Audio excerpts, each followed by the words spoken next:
এই চেয়ারটি নেব সব সময় তো নীরবে তাকে আমরা স্মরণ করি।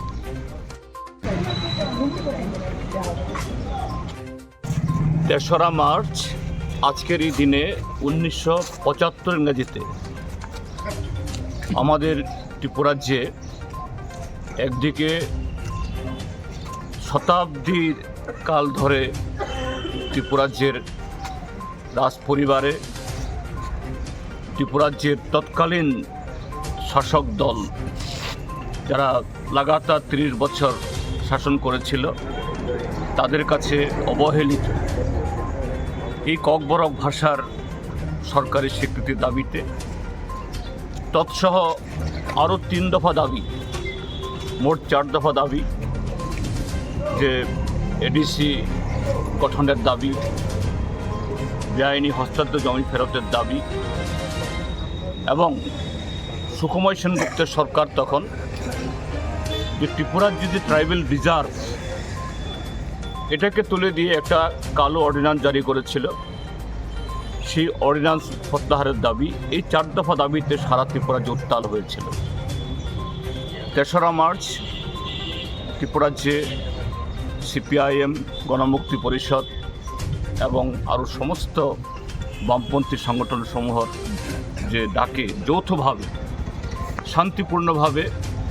রাজ্যের সর্বত্র এই মিছিল মিটিং সংগঠিত হয়েছিল। এরকম একটা মিছিল করতে গিয়ে তৎকালীন অবিভক্ত দক্ষিণ ত্রিপুরার এই বিলোনিয়া মহকুমার শান্তির এই জুলাইবাড়িতে, এখন শান্তিরবাজার মহকুমার অধীন, সেখানে যখন একটা তহসিল কাছারিতে তহসিলদারের কাছে তাদের স্মারকপত্র জমা দিতে যাবেন তখনকার যে শাসক দল কংগ্রেস তাদের প্ররোচনায় পুলিশ এই শান্তিপূর্ণ মিছিলের উপরে নির্বিচারে গুলি চালায়। সেই গুলিতে এই তখনকার আমাদের যুব আন্দোলনের এক তরতাজা নেতৃত্ব ধনঞ্জয় ত্রিপুরা সেখানে লুটিয়ে পড়েন এবং আরও বহু কমরেড, তারা শুধু ট্রাইবেল ছিলেন না, ট্রাইবেল নন ট্রাইবেল সকলে মিলে এই আন্দোলনে ছিলেন। তারা প্রায় ডজনখানেক এরকম তারা গুরুতর আহত হন। এইভাবেই যে ককবরক আন্দোলন এবং ষষ্ঠ তপশিলের জন্য এডিসির জন্য আন্দোলন তেজি হয়ে ওঠে এবং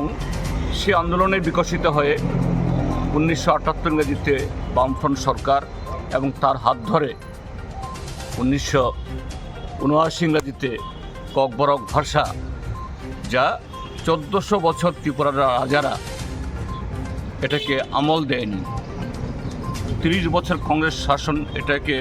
কোনো ধরনের মর্যাদা দেয়নি, এই ককবরক ত্রিপুরাজ্যের অন্যতম সরকারি ভাষা হিসাবে স্বীকৃতি লাভ করেছে।